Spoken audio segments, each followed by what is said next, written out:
हम 8 दिनों से ये मांग कर रहे हैं कि आप जांच का कागज पेश कर दो, सही है तो सही लिख के दे दो और गलत लिख के दे दो और मूल दस्तावेज पेश करो। सारे प्रमाणित कागज ई मित्र के ई नेट से कहीं से भी हस्ताक्षर किसी के भी करके डाले जा सकते हैं, पर मूल कॉपी पेश करें। जांच में यही तो बात सामने आएगी कि मूल कागज पेश होंगे और मूल कागज आएगा और उसमें जो गलती है वो मारा जाए। तो आपसे यही निवेदन हम 8 दिन से सरकार से कर रहे हैं कि इस तरह का गांव बर्दाश्त नहीं है। तो तोड़ फोड़ करके झूठ रसीद दस्तावेज करके और मनगढ़ंत तरीके से एक राणाराम अपने फायदे के लिए कुछ करके बैठ जाए तो वो गांव बर्दाश्त नहीं करता है। सांकड़ में अभी एक गांव बना है, सांकड़ के गांव को नक्शे को देखिएगा, ना किसी को देखा है, ना ए को देखा है, ना बी को देखा है, ना सी को देखा है, ना डी को देखा है।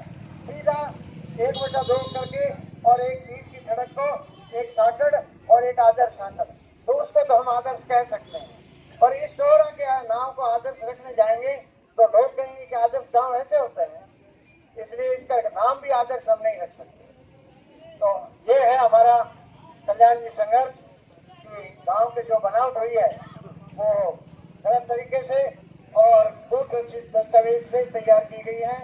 मूल दस्तावेज की हम मांग कर रहे हैं कि मूल दस्तावेज पेश करिएगा। सारा प्रशासन इसमें शामिल है, क्योंकि 2 दिनों से कोई गांव निर्मित होता है, लोगों तो महीनों घूमने के बाद भी गांव निर्मित नहीं होते, और 2 दिनों से गांव बन जाए। ये घटनाएं राजस्थान में शायद इकलौती और पहली घटना होगी कि 2 दिनों के अंदर कोई गांव बन करके आपके सामने आ गया। इसकी हम मांग कर रहे हैं, इसकी जांच की बात कर रहे हैं कि आप जांच करके और सबके सामने रखिएगा, दूध का दूध और पानी का पानी हो जाएगा। रही बात 7 लोग आमरण अनशन पे, 7 लोग, शर्म आनी चाहिए प्रशासन को कि कोई आकर के बात करने की। आपके ही लोग हैं, आपके ही बेटा बेटियां हैं, आपके ही माता पिता है, कोई दूसरे लोग नहीं है। चोरा कोई अलग टापू नहीं है, ये पाकिस्तान के अंदर है जिससे कोई बात करना नहीं चाहता। ना प्रशासन बात कर रहा है और ना कोई राजनेता बात कर रहे हैं कि भाई आपकी तकलीफ क्या है। 8 दिनों से किसी ने पूछा हो तो बताओ कि ये 8 लोग आमरण अनशन पर बैठे हैं 8 दिन से।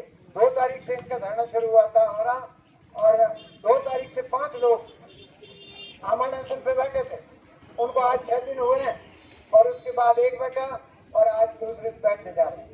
तो ये सिलसिला लंबा चलेगा। हमारी 2 ही मांग थी, मुख्य मांग रामेश्वर गांव निरस्त करो। चौरा की मांग, चौरा ढाणी की मांग आपसे नहीं बैठ रही है तो छोड़ दीजिए, पर रामेश्वर गांव को निरस्त करिएगा।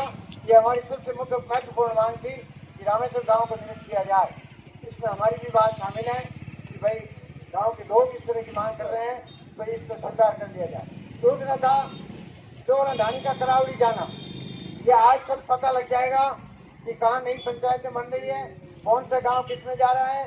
तो ये संघर्ष लंबा होगा और हो सकता है कि यहाँ गांव बन जाने के बाद हमें जालोर भी जाना पड़े, वहाँ भी धरना देना पड़े, वहाँ भी बात रखनी पड़े, और भेजना के लिए 1 महीने का समय दिया जाएगा।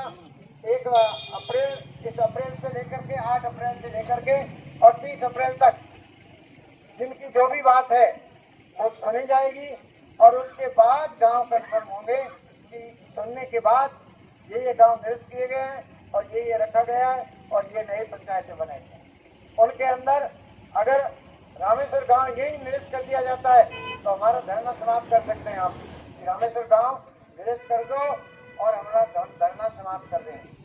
जांच नहीं हुई उससे पहले वो भी समाप्त नहीं कर सकते, क्योंकि राजस्थान के गजट के अंदर ये बात जाया हो गई है, जाया हो चुकी है कि रामेश्वर गांव को अलग निर्मित किया जा चुका है। तो ये जयपुर से मामला होने का है, यहाँ से तो केवल जांच करके और सिपाही भिजवा देना चाहते हैं।